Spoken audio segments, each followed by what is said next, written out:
Hai murid-murid, selamat datang ke PDPR Sains Eksperimen Sains wajib yang ke-8 kali ini. Okey, jadi untuk eksperimen secara hybrid ini, kita akan bincang tentang syarat-syarat percampahan biji benih. Syarat-syarat percampahan biji benih.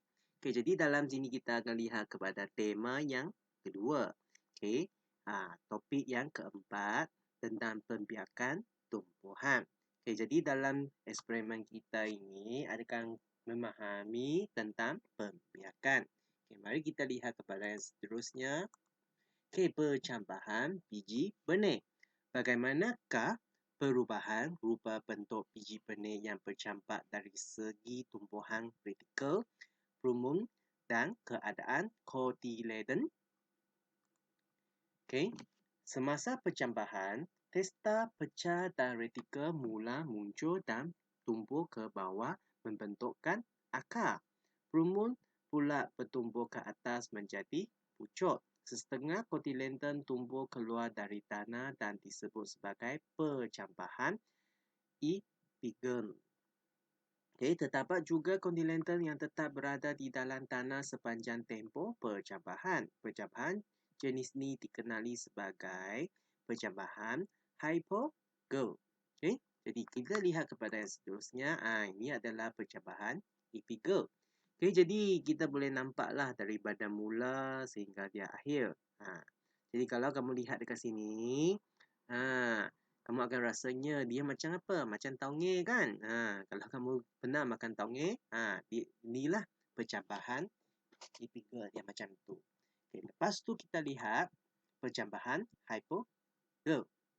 Okay, jadi kalau kamu lihat dekat sini, rumen ni, okay, retikul ini, dia selalunya kotiledon ini berada dalam tanah. Jadi untuk contoh-contoh ini yang kamu boleh nampaknya dia macam percampahan bagi pokok kelapa.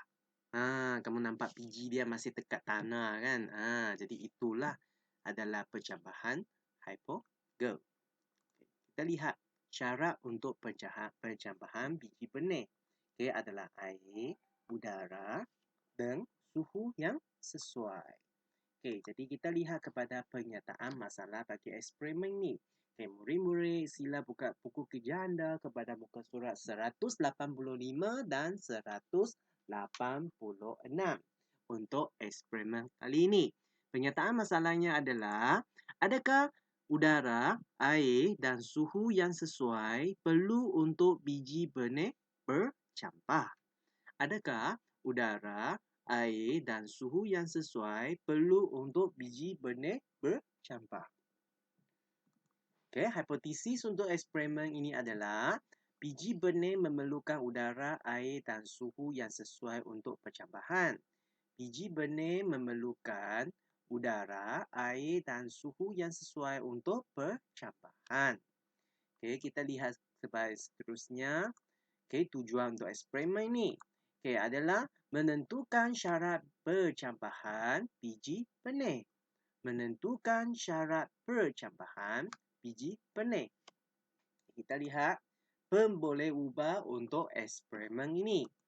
Okay, yang pertama dimanipulasikan adalah kehadiran air, udara dan suhu. Dimanipulasikan adalah kehadiran air, udara dan suhu.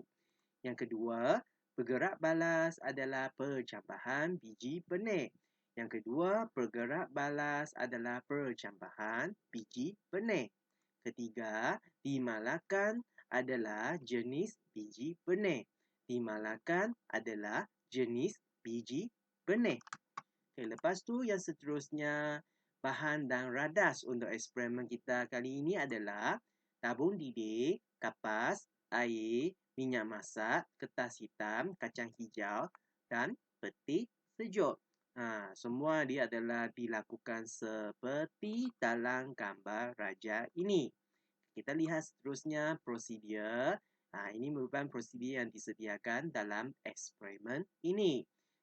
Kita akan tuliskan dia dalam langkah-langkah dalam bentuk ayat pasif. Okey, langkah-langkah yang pertama adalah susunan radas disediakan seperti yang ditunjukkan dalam raja. Susunan radas disediakan seperti yang ditunjukkan dalam raja. Kedua, tabung uji yang berlabel A, B dan C diletakkan di dalam makmah.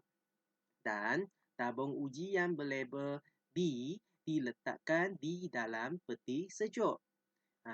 Tabung uji yang berlabel A, B dan C diletakkan di dalam makmah.